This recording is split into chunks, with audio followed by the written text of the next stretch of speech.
Hello students, इस lecture से हम सिंपल हार्मोनिक मोशन स्टार्ट करने वाले हैं। लेकिन सिंपल हार्मोनिक मोशन को समझने से पहले हमको ये समझना होगा कि पीरियोडिक मोशन और ऑसिलेटरी मोशन और वाइब्रेटरी मोशन क्या होता है। ठीक है, मतलब सिंपल हार्मोनिक मोशन को समझने से पहले पीरियोडिक मोशन, ऑसिलेशन ये समझना बहुत ही ज़रूरी है। और ये जो लेक्चर सीरीज़ है ये बेसिकली क्लास 11th फिजिक्स जो है, मतलब बोर्ड एग्ज़ाम के लिए काफ़ी हेल्पफुल होगा। तो पहले हम देखेंगे कि ऑसिलेशन किसे कहते हैं, क्योंकि हमने पहले ही ये पढ़ लिया कि सिंपल हार्मोनिक मोशन क्या होता है, तो हमारा जो कॉन्सेप्ट होगा वो ठीक से डेवलप नहीं हो पाएगा। ठीक है, तो पहले हमें ये समझना होगा कि पीरियोडिक मोशन, ऑसिलेटरी मोशन और वाइब्रेटरी मोशन क्या होता है, और उसके बाद हम समझेंगे सिंपल हार्मोनिक मोशन। तो पहले देखते हैं कि पीरियोडिक मोशन क्या होता है। पीरियोडिक मोशन, पीरियोडिक मोशन का मतलब ये होता है कि जो मोशन इक्वल टाइम इंटरवल के बाद रिपीट होता हो। ठीक है, जो मोशन इक्वल टाइम इंटरवल के बाद रिपीट होता हो वो ऐसा मोशन को हम कहेंगे पीरियोडिक मोशन। तो इसका डेफिनेशन लिखते हैं पहले। A motion which is repeated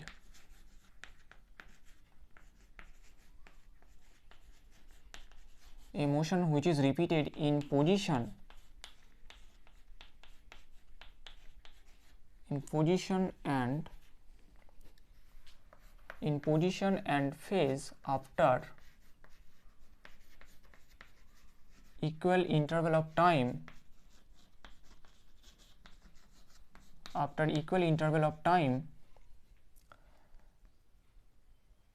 a motion which is repeated in position and phase after equal interval of time is called periodic motion.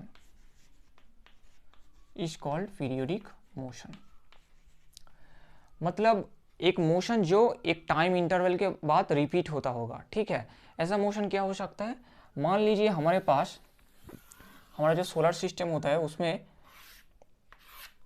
हमारा जो सन होता है वो एक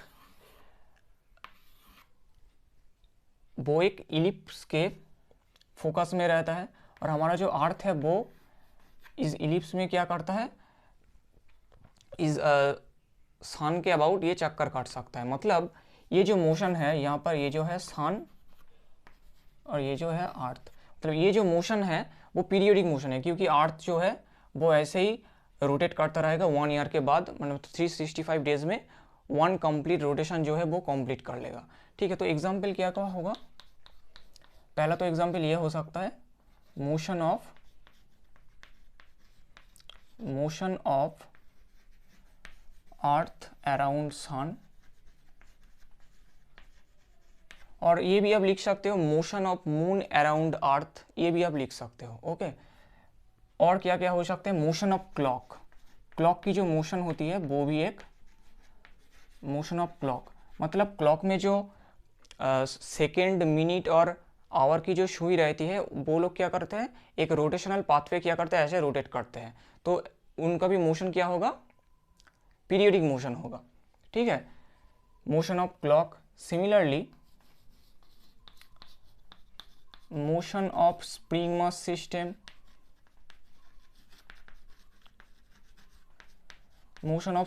सिस्टम, ये सब कुछ क्या है, पीरियोडिक मोशन है। और पीरियोडिक मोशन कई तरह के हो सकते हैं। ठीक है, उनका क्लासिफिकेशन भी हम देखेंगे। और आपके घर में जो पंखे होते हैं वो भी पीरियोडिक मोशन है, मतलब पंखे के जो ब्लेड है वो ऐसे रोटेट करते हैं हमेशा। ठीक है, तो वो भी क्या है, आपका पीरियोडिक मोशन है। और यहाँ पर एक और भी कॉन्सेप्ट आता है पीरियोडिक इवेंट और पीरियोडिक मोशन। पीरियोडिक मोशन मतलब जो इक्वल टाइम इंटरवल के बाद, इक्वल टाइम इंटरवल, डेफिनेशन आपको बहुत अच्छे से नोट करना है। ठीक है, अगर आप क्लास 11 के स्टूडेंट हो तो आपको बहुत ही अच्छे से ये जो नोट है, डेफिनेशन आपको नोट करना है। पीरियोडिक इवेंट क्या होता है, पीरियोडिक इवेंट का मतलब वो होता है जो event equal interval of time के बाद रिपीट होता है। मतलब अगर आप हर दोपहर 2 बजे आप लंच करते हो और एवरी डे आप लंच करते हो तो एक पीरियोडिक इवेंट हो जाएगा। ठीक है, मतलब वो जो इवेंट है वो एक पीरियोडिक इवेंट हो जाएगा। लेकिन आपने किया क्या, अगर आपने पहले 2 दिन 2 बजे लंच किया और दूसरे दिन किया कि आपने पहले 2 दिन आपने 2 बजे लंच किया और तीसरे दिन आपने 3 बजे लंच कर लिया, तो मतलब टाइम इंटरवल में जो है वो थोड़ी सी गड़बड़ी आ गई, ठीक है। तो इस केस में हम उसको पीरियोडिक इवेंट नहीं कर सकते। तो पीरियोडिक मोशन कब कहेंगे, जब कोई भी मोशन होगा, मतलब यहाँ पर अर्थ का मोशन है, वो एक इलिप्टिकल पाथ में क्या सन को ऐसे जो है सन के रेस्पेक्ट में ऐसे वो रोटेट करता रहेगा।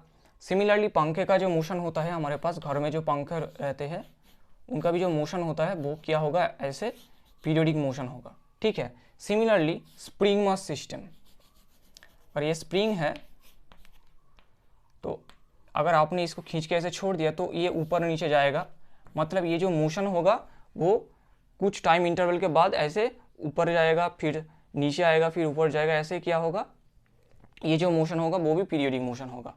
लेकिन हमें देखना है क्लासिफिकेशन,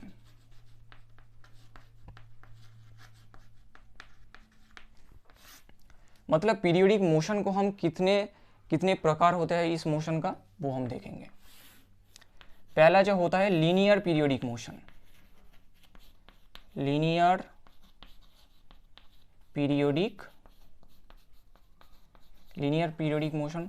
दूसरा जो होता है वो है सर्कुलर, और आप कर सकते हो rotary periodic motion, rotational periodic motion. ये जो मोशन है रोटेशनल पीरियोडिक मोशन, और क्या हो सकता है, और कॉम्प्लेक्स पीरियोडिक मोशन भी हो सकता है। एक और मोशन होता है जिसको हम कहते हैं कॉम्प्लेक्स पीरियोडिक मोशन। तो बेसिकली मेनली हम जो देखते हैं वो 3 तरीका के पीरियोडिक मोशन हम देखते हैं। पहला है लीनियर पीरियोडिक मोशन, दूसरा क्या है रोटेशनल पीरियोडिक मोशन, और तीसरा क्या है कॉम्प्लेक्स पीरियोडिक मोशन, ठीक है। अब लीनियर पीरियोडिक मोशन मतलब ये था एक लीनियर पीरियोडिक मोशन, क्योंकि आप देख सकते हो ये जो मास होगा वो ऐसे नीचे आएगा, फिर ऊपर जाएगा, फिर नीचे आएगा, ऐसे क्या होगा, आपका लीनियर पीरियोडिक मोशन होगा, लीनियर पीरियोडिक मोशन। और रोटेशनल पीरियोडिक मोशन मतलब किसी भी पॉइंट के रेस्पेक्ट में रोटेट करना, मतलब अब सर्कुलर मोशन में जो होता है, मतलब मान लो ये जो है एक सर्कल है, और सर्कल में एक जो ऑब्जेक्ट है वो ऐसे इस पाथ सर्कल के रेस्पेक्ट में, इस सेंटर के रेस्पेक्ट में वो एक सर्कल की पाथ में वो रोटेट कर रहा है, मतलब उसका जो मोशन होगा वो भी एक पीरियोडिक मोशन होगा, और इसको हम कहेंगे रोटेशनल पीरियोडिक मोशन। सिमिलरली पंखा का जो ब्लेड है वो भी पीरियोडिक मोशन करेगा, रोटेशनल पीरियोडिक मोशन। और अर्थ के रेस्पेक्ट में कई बार हम इसको इलिप्टिकल पीरियोडिक मोशन भी कह देते हैं, क्योंकि ये जो पाथ है वो एक इलिप्स है, ठीक है। तो अर्थ का जो मोशन होता है अराउंड द सन, उसको हम कई बार इलिप्टिकल पीरियोडिक मोशन भी हम कह देते हैं, ठीक है। अब बारी आती है कॉम्प्लेक्स पीरियोडिक मोशन, ये काफ़ी इंपॉर्टेंट है। कॉम्प्लेक्स पीरियोडिक मोशन क्या होता है, कॉम्प्लेक्स पीरियोडिक मोशन मतलब अगर आप नोट डाउन करना चाहते हो तो इसको नोट डाउन कर लो, ओके। तो अब हम देखेंगे कि कॉम्प्लेक्स पीरियोडिक मोशन क्या होता है। कॉम्प्लेक्स पीरियोडिक मोशन मतलब किसी भी एक फंक्शन है हमारे पास, मान लीजिए यहाँ पर एक फंक्शन है वो है टाइम का फंक्शन, क्योंकि पीरियोडिक मोशन में हमें टाइम का फंक्शन ही लेना है, क्योंकि वही जो मोशन है वो टाइम के रेस्पेक्ट में ऐसे रिपीट होता है, ठीक है, इक्वल टाइम इंटरवल के रेस्पेक्ट में रिपीट होता है। कुछ फंक्शन मान लीजिए हमारे पास ये फंक्शन है, ऐसे ये ऐसे रिपीट होता जाएगा, ठीक है, ओरिजिन से लेके। तो ये जो ग्राफ है हमारे पास, ये जो ग्राफ है ये कॉम्प्लेक्स पीरियोडिक मोशन को शो करेगा। तो ये कैसा मोशन होगा आपका, कॉम्प्लेक्स पीरियोडिक मोशन, ठीक है। और दूसरा क्या हो सकता है, ये ग्राफ ऐसे भी हो सकता था, मतलब मान लीजिए हमारे पास ये एक ग्राफ है, ये भी एक कॉम्प्लेक्स पीरियोडिक मोशन, यहाँ पर टाइम आपको लेना है और यहाँ पर फंक्शन लेना है एफ। ये फंक्शन का मतलब ये जो फंक्शन ऐसे वेरी करता है ये पीरियोडिक मोशन। कई बार आपको एक ग्राफ दे देगा और आपको कहेगा कि आपका टाइम पीरियड कितना होगा। टाइम पीरियड कैसे निकलना है हमको, टाइम पीरियड निकलने के लिए आपको ये लेना है, ये वाला जो टाइम है वो है टाइम पीरियड। मतलब आप देख सकते हो यहाँ पर जो है ये फंक्शन ऐसे ऊपर तक पहुंचा और फिर से नीचे आ गया, फिर से ऊपर जा रहा है, मतलब यहाँ से जो है वो मोशन रिपीट होना स्टार्ट हो गया। मतलब वो पॉइंट जब जब मतलब जिस पॉइंट से ये जो मोशन है फिर से रिपीट होना स्टार्ट होगा, उस पॉइंट से लेकर पहला जो पॉइंट था वो होगा हमारा टाइम पीरियड। उतना टाइम आपको लेना है, वही हो जाएगा टाइम पीरियड कैपिटल टी। और टाइम पीरियड क्या है वो हम आगे देखेंगे और भी अच्छे से, ठीक है। अभी के लिए ग्राफ को देखकर आपको टाइम पीरियड कैसे निकालना है, मतलब ये जो टाइम होगा ये टी होगा, सिमिलरली ये भी टी होगा और ये भी टी हो जाएगा, ठीक है। ये जो मोशन होगा वो पीरियोडिक मोशन होगा। और साइन कॉस का मोशन तो आप जानते ही होंगे, ठीक है। ये भी एक पीरियोडिक मोशन, ये पीरियोडिक फंक्शन है। पीरियोडिक फंक्शन क्या होते हैं वो हम देखेंगे कुछ देर बाद, लेकिन साइन का जो कार्व है और या फिर आप मान लो कि कॉस का जो कार्व होती है हमारे पास, ये सब कुछ क्या है आपका एक पीरियोडिक कार्व है, ठीक है। ये जो sine t, this is cos t, तो ये जो कार्व होती है हमारे पास, ये कार्व क्या होते हैं पीरियोडिक कार्व बोलते हैं हम इसको। तो ये था पीरियोडिक मोशन, और ये कौन सी क्लास है, ये है complex periodic motion. Linear periodic motion के लिए ऐसा कार्व होगा कुछ, ठीक है। ये जो कार्व मैंने ड्रॉ किया साइन टी कॉस टी, ये लीनियर पीरियोडिक मोशन के लिए ऐसा होगा। अब हम देखेंगे पीरियोडिक मोशन हमने देख लिया, अब हम देखेंगे ऑसिलेटरी मोशन क्या होता है।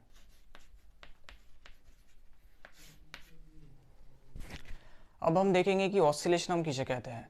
ऑसिलेशन का मतलब होता है ऑसिलेटरी मोशन और वाइब्रेटरी मोशन, ठीक है। ऑसिलेशन जो है वो पीरियोडिक मोशन की तरह ही है, लेकिन थोड़ा सा इसमें स्पेशल केस है एक, क्योंकि ऑसिलेटरी मोशन में हमको इक्विलिब्रियम पोजीशन जो है और मीन पोजीशन जो है वो कंसीडर करना होता है, ठीक है। और किसी भी पीरियोडिक मोशन में अगर हमको एक मीन पोजीशन मिलता है तो उस मोशन को हम ऑसिलेटरी मोशन भी कह सकते हैं। तो इसका डेफिनेशन क्या होगा, टू एंड फ्रो और back and fourth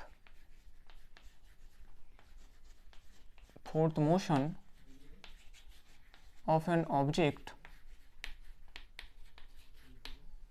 fourth motion of an object about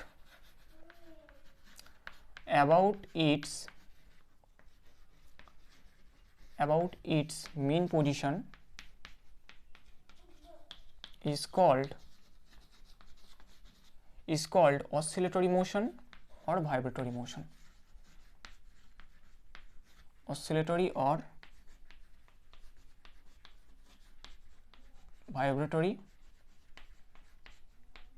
vibratory motion, ठीक है। लेकिन यहाँ पर आप देख सकते हो हमने दो वर्ड का यूज किया है, एक है ऑसिलेटरी मोशन और दूसरा है वाइब्रेटरी मोशन। तो ऑसिलेशन हम वर्ड कब यूज करेंगे और वाइब्रेशन हम कब यूज करेंगे, मतलब when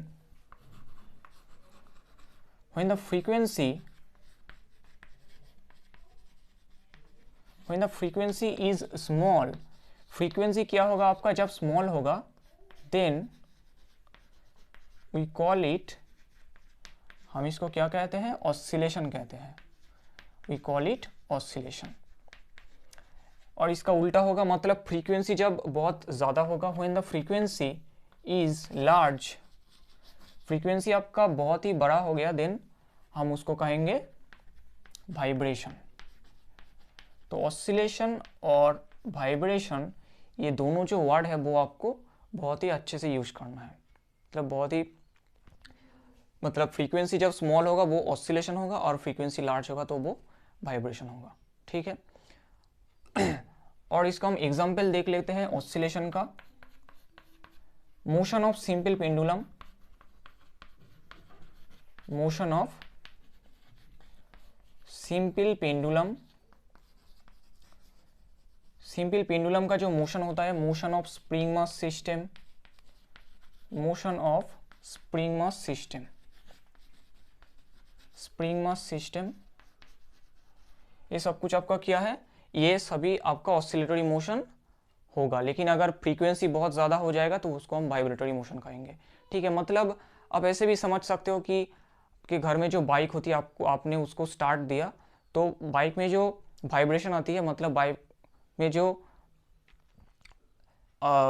डिफरेंट पार्ट्स का जो ऑसिलेशन होता है उसको आप ऑसिलेशन तो नहीं कह सकते, उसको उसकी जगह आप वाइब्रेशन को यूज करोगे, ठीक है। मतलब बाइक में हमको वाइब्रेशन देखने को मिलता है, ठीक है, तो अब हम देखते हैं, फिगर ड्रॉ कर लेते हैं। सिंपल हम पेंडुलम का जो मोशन होगा, मान लीजिए वर्टिकल लाइन है, सिंपल मोशन पेंडुलम का जो मोशन होगा वो ऐसे आगे पीछे जाएगा और यहाँ पर क्या हमको मिलेगा, इक्विलिब्रियम पोजीशन।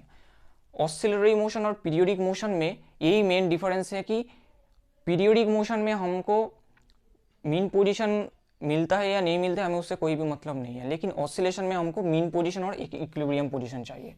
इस केस में यह क्या है, आपका इक्विलिब्रियम पोजीशन है, मतलब वो पोजीशन जिस पोजीशन पे नेट फोर्स क्या होता है आपका 0 हो जाता है।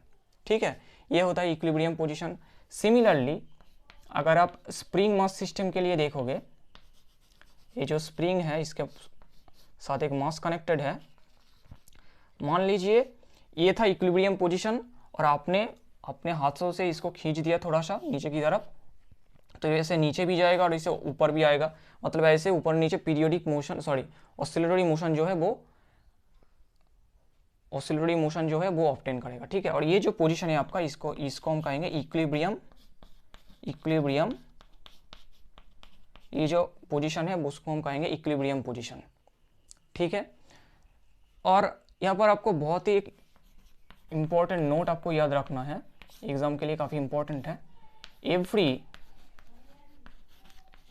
Every oscillatory motion is periodic। Every oscillatory motion क्या होता है आपका, पीरियोडिक मोशन होता है, but every periodic motion is not oscillatory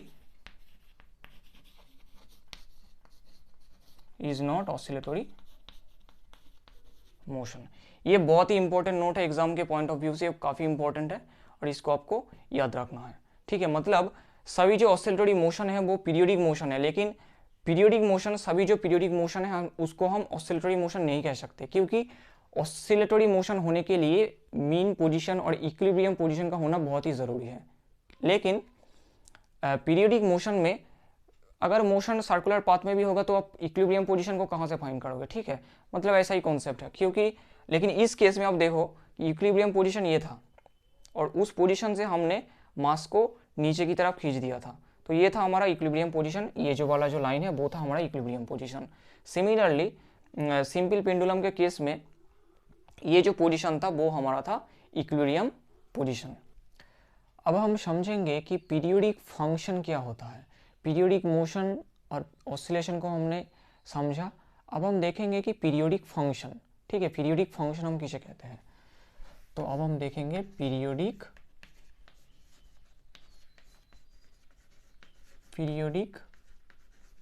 function. तो पीरियोडिक फंक्शन हम किसे कहते हैं, ए फंक्शन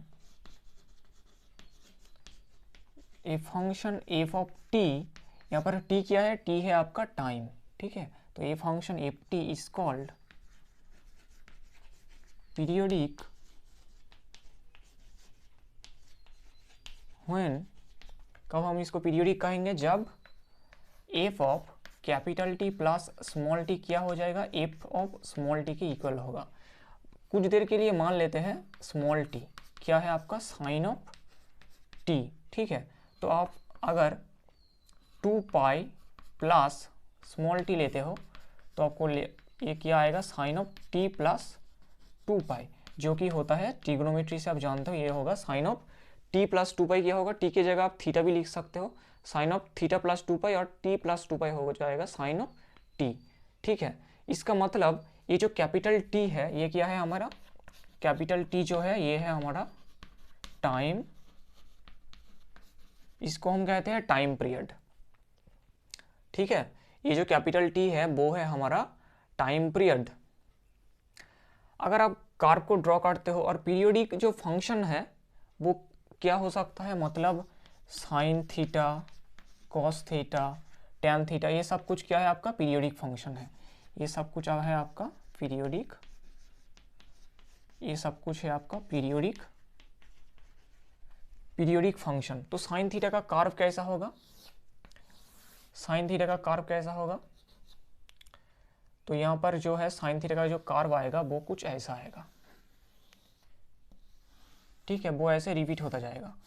ये है साइन थीटा का कर्व, यहाँ पर आप थीटा लिख सकते हो, थीटा। ये जो पॉइंट आएगा वो पाई आएगा, ये 2 पाई आएगा, मतलब 2 पाई रेडियन के बाद ये जो है वो रिपीट, कर्व जो है वो रिपीट होना स्टार्ट हो जाएगा। आप यहाँ से वर्टिकल लाइन ले सकते हो और यहाँ पर भी वर्टिकल लाइन ले सकते हो, और ये वाला जो कर्व है वो इस कर्व के इक्वल है, मतलब इसके बाद ये जो कर्व है वो ऐसे रिपीट होता जाएगा। सिमिलरली इधर भी ऐसे वो रिपीट होता जाएगा, मतलब ये जो 2 पाई है, अगर आपके पास साइन ओमेगा टी, तो थीटा की जगह आप ओमेगा टी लिख सकते हो। सर्कुलर मोशन आपने अगर पढ़ा है तो आप जानते हो थीटा को हम ओमेगा टी भी लिख सकते हैं। तो ओमेगा क्या है आपका? Omega is the angular frequency, omega is the angular frequency. अगर आप एंगुलर फ्रीक्वेंसी को नहीं समझते तो कोई बात नहीं, अगर आपको ओमेगा को एक कांस्टेंट मान लेना है अभी के लिए, ठीक है। तो साइन ऑफ ओमेगा टी का ये जो कर्व है वो है साइन ऑफ ओमेगा टी। तो टाइम पीरियड कितना होगा? तो 2 पाई रेडियन के बाद ये कर्व रिपीट हो रहा है, तो टाइम पीरियड हो जाएगा 2 pi by omega. This is the time period, okay. ये जो है हमारे पास, ये है हमारा time period. Similarly cos omega T के लिए भी टाइम पीरियड कितना होगा? Cos omega T. इसके लिए भी कर्व जो आएगा वो कुछ ऐसा आएगा, ठीक है। तो ये वाला जो लाइन है और ये वाला जो लाइन आप देख सकते हो, ये वाला जो कर्व है और ये वाला जो कर्व है वो बिल्कुल सेम है। तो इस तरफ ओमेगा टी और इस तरफ आपका फंक्शन एफ टी, यहाँ पर हमने फंक्शन को लिया था। तो कॉस ओमेगा टी के लिए भी, कॉस ओमेगा टी के लिए भी ये जो टाइम पीरियड होगा वो उतना ही होगा, मतलब ये जो पॉइंट है वो 2 पाई है, ये पाई बाई 2 है, ये पाई है, और ये जो पॉइंट है वो 2 पाई, ठीक है। तो टाइम पीरियड कितना हो जाएगा? 2 pi by omega. This is the time period for cos omega T, ठीक है। तो cos omega T, sine omega T, और ओमेगा टी की जगह आप थीटा लिख सकते हो, कॉस थीटा साइन थीटा। ये क्या है? हमारा पीरियोडिक फंक्शन। आपको यहाँ पर एक बहुत ही इंपॉर्टेंट प्रॉपर्टी का ध्यान रखना है कि अगर आप लीनियर कॉम्बिनेशन लेते हो, मतलब अगर एक फंक्शन आप, नया फंक्शन आप बनाते हो जो कि साइन ओमेगा टी, टी के साथ आप कांस्टेंट को मल्टीप्लाई करते हो, ए क्या है आपका? रियल नंबर, प्लस आप लेते हो कॉस ओमेगा टी के साथ एक कांस्टेंट को मल्टीप्लाई करके इन दोनों को जोड़ देते हो, तो ये भी एक क्या हो जाएगा? पीरियोडिक फंक्शन, जहाँ पर साइन ओमेगा टी का जो टाइम पीरियड आएगा वो आएगा 2 pi by omega. Cos omega T के लिए भी आएगा 2 पाई बाई ओमेगा, मतलब इन दोनों का जो टाइम पीरियड है वो बिल्कुल सेम है। और इसको अच्छे से समझने के लिए हम कुछ प्रॉब्लम भी सॉल्व करेंगे, जिससे कि ये जो कॉन्सेप्ट है वो और भी अच्छे से डेवलप हो जाए।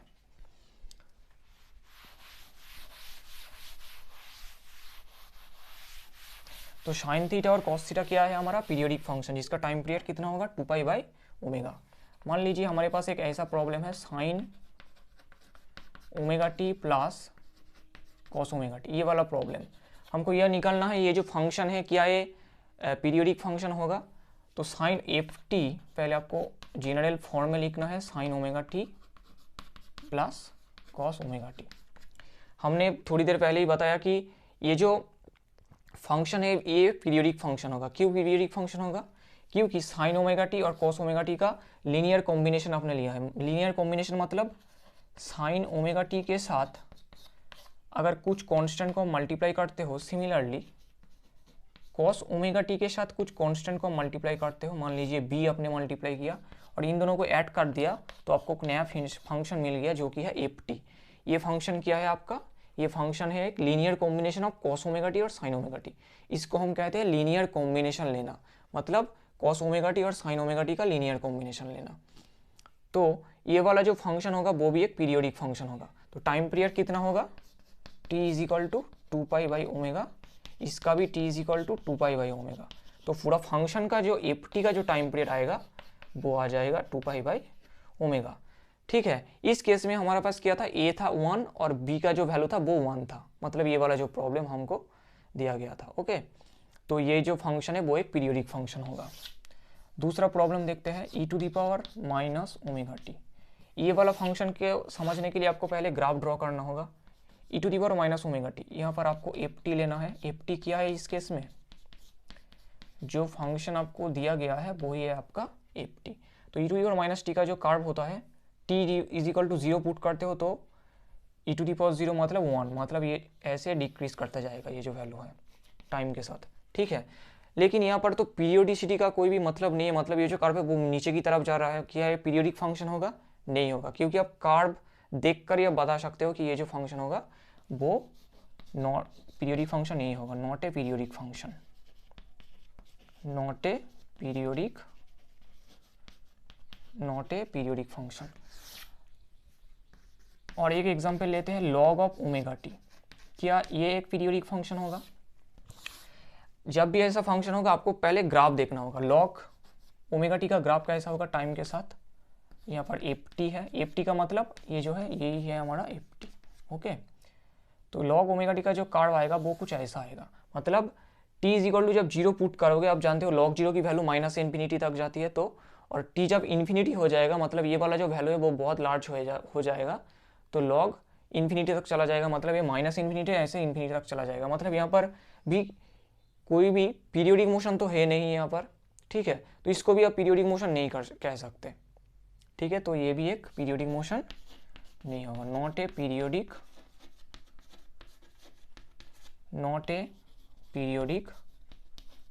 मोशन, तो ये भी एक पीरियोडिक मोशन नहीं होगा। और हमारे पास और एक प्रॉब्लम का एग्जांपल हम लेते हैं,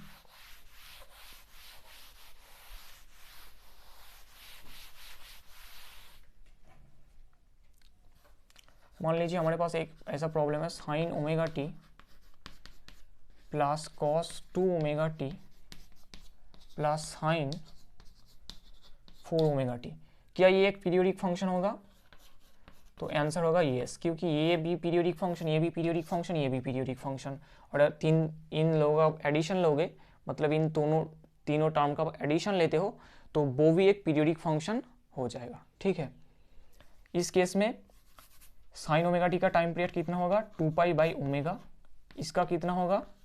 2 बाई टी के साथ जो आएगा 2 ओमेगा, उससे आपको मल्टीप्लाई करना है, क्योंकि यहाँ पर आपने 2 बाई ओमेगा लिया था, मतलब टी के साथ जो था 2 बाई ओमेगा, मतलब टी के साथ जो लेफ्ट था ओमेगा उसको आपको यहाँ पर डिवाइड कर देना है 2 बाई 2 ओमेगा।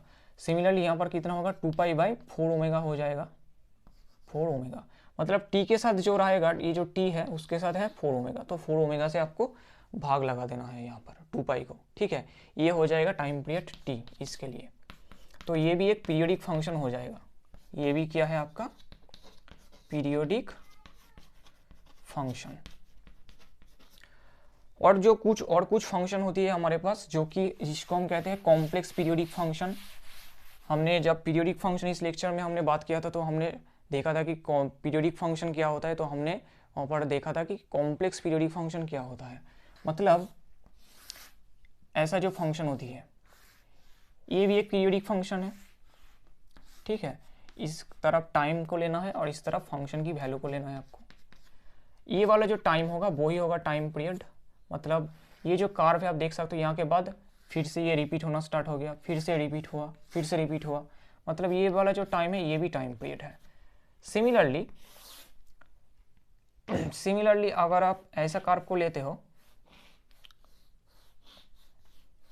ये भी पीरियोडिक फंक्शन होगा, ठीक है, टाइम के रिस्पेक्ट में ये भी होगा एफ टी। यहाँ पर टाइम पीरियड कितना होगा? इस पॉइंट से स्टार्ट हुआ था, स्टार्ट हो गया, ऐसे गया, यहाँ पर आ गया, फिर से ये पॉइंट, मतलब ये वाला जो पार्ट था वो रिपीट होना स्टार्ट हो गया, मतलब टाइम पीरियड इतना हो जाएगा, ठीक है। तो ग्राफ देखकर भी आप कॉम्प्लेक्स पीरियोडिक फंक्शन की जो है टाइम पीरियड आप निकाल सकते हो, लेकिन कॉम्प्लेक्स पीरियोडिक फंक्शन हमको नहीं पढ़ना होता है क्लास 11th में, क्योंकि ये वाला जो स्टडी है ये थोड़ा सा एडवांस्ड है, हमको फूरियर एनालिसिस और फूरियर सीरीज़ का मतलब फूरियर सीरीज़ को समझना होता है। फूरियर एक साइंटिस्ट का नाम है जिन्होंने कॉम्प्लेक्स पीरियोडिक मोशन की स्टडी की थी, ठीक है, कॉम्प्लेक्स पीरियोडिक फंक्शन।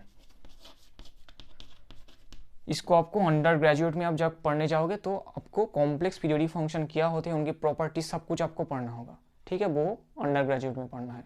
अभी के लिए बस पीरियोडिक फंक्शन इतना तक आप समझ लेते हो तो सिंपल हार्मोनिक मोशन में आपको आगे बहुत हेल्प होगा।